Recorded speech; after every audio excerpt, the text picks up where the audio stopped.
Rockford's home for Classic Rocks 96.7 The Eagle. It's Double T, and Jeff Dunham is coming to the BMO Harris Bank Center on January 27th. Tickets are on sale now through Ticketmaster, and on the phone is Jeff Dunham. How's it going, buddy? I'm doing just great. Looking forward to coming to town. And I got to tell you, there's no better time to come to Illinois than January. You know what? You must have read my mind, because I was going to ask you about that. A guy like you, very successful, you can't get your booking agents to get you in the South? Well, you know what? I think what it was is we got snow tires for the bus, so we just wanted to try them out. Do they even make snow tires for tour buses? Surely they do. They have to. You could just get some monster truck tires. You'd be set.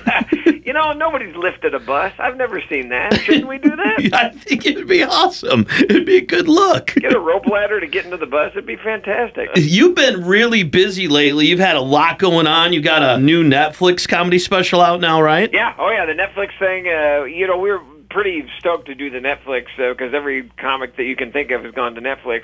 I've done a whole bunch of stuff on Comedy Central, and then we did one on NBC, but then Netflix, we've never ever done a special on Netflix, and they were also interested in the international aspect of it. So I'd done a bunch of shows, different countries around the world, and we decided, what the heck, let's try it out. So Ireland, there's no better place for comedy than Ireland. Go figure. They love our comedy. They know our politics. They know our issues better than we do.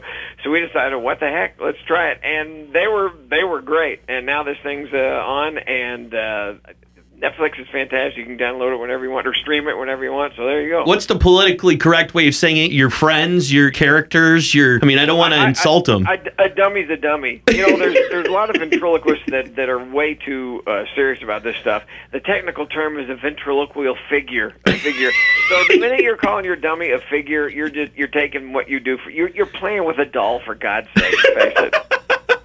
That's what us boys do when we're young. We say, we're not playing with dolls, we're playing with action figures. That's right. They're action figures. When you're going international, now, do you take the dummies on the plane with you, or do you pack them away? And is it hard to get through security with them? I learned my lesson when I was in college, and I was flying, I was down in Waco, Texas at Baylor University, and I was flying from Waco to Cincinnati, Ohio, where I was going to open for Bob Hope at the Miami University in Oxford, Ohio. And I got there, and the plane was delayed, and there was no dummy at all. And I ended up borrowing somebody else's dummy, and it was a mess. So I always carry the dummies on the plane. Now, the problem arises when you go through security, and it used to be worse when nobody knew who I was, but now it's another interesting problem because they do know who I am, and this is no joke. You know, they say no jokes, right? You get in trouble. I was going through security in some foreign country. I don't remember where it was, but the guy looked at the screen, he looked at me, he looks back, and he goes, "Sir, do you have a dead terrorist in your luggage?" I'm like, shut up.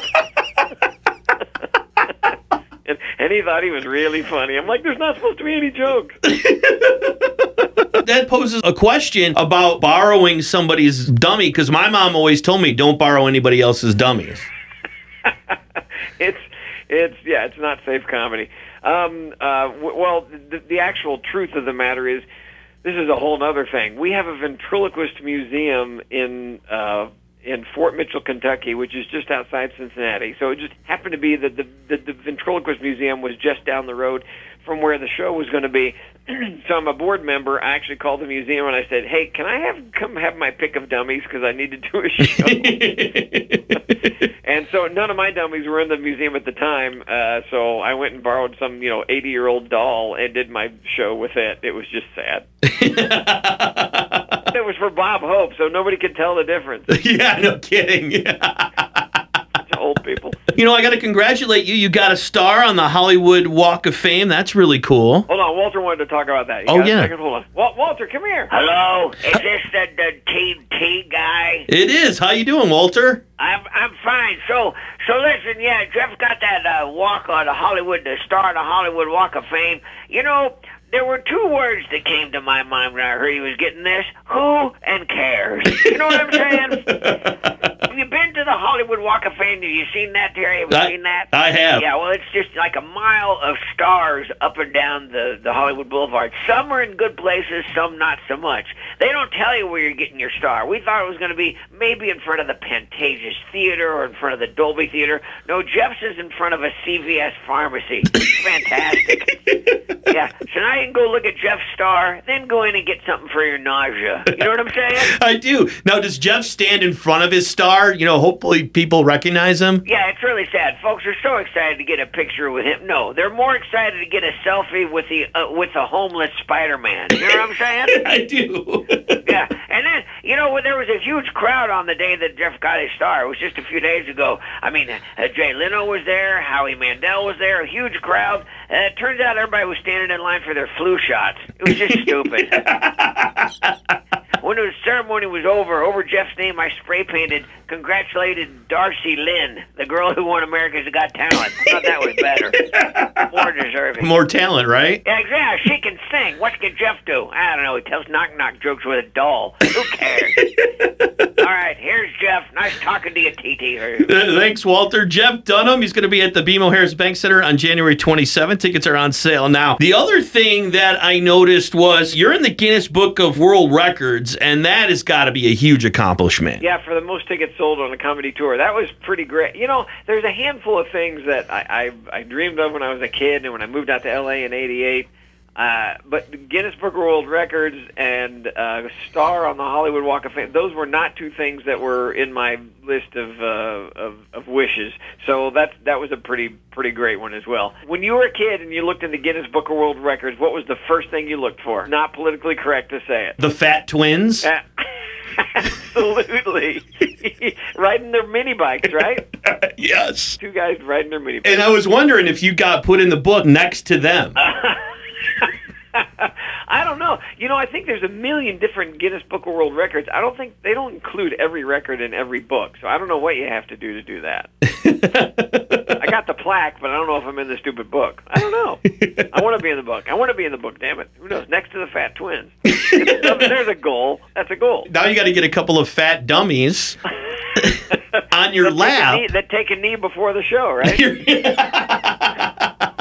Now that would be a show. Yeah, there's some things we can joke about. I'm trying to let the dust settle on this to figure out how to joke about that, because there's oh boy, that is a tough subject. I was on a talk show in Los Angeles yesterday, and you know, we made a joke about taking a knee, and I mean, the newscasters just kind of all looked at each other, and nobody was laughing. It's like, okay, yeah, we can't really joke about this on the air, can we? Moving on. In comedy, that's what you guys do. You make fun of real situations. Sure, but it's, you know, it's tough right now because, you know, in the election, before the election, it was easy to make fun of both sides, and now it's more polarizing now than it was then, because nobody won. Now everybody's angry for on both sides.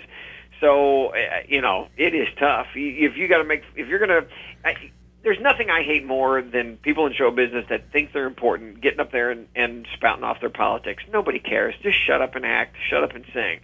So I don't try and teach anybody anything. So when you're making jokes, you better make sure you're evening it out, because you're going to alienate a huge percentage of your crowd if you don't. Well, and that's the best thing about coming to one of your shows. It's an escape from all your troubles. You can come out and have a good time and laugh, have some fun. And there will, however, be a new character in the show when I come to Rockford.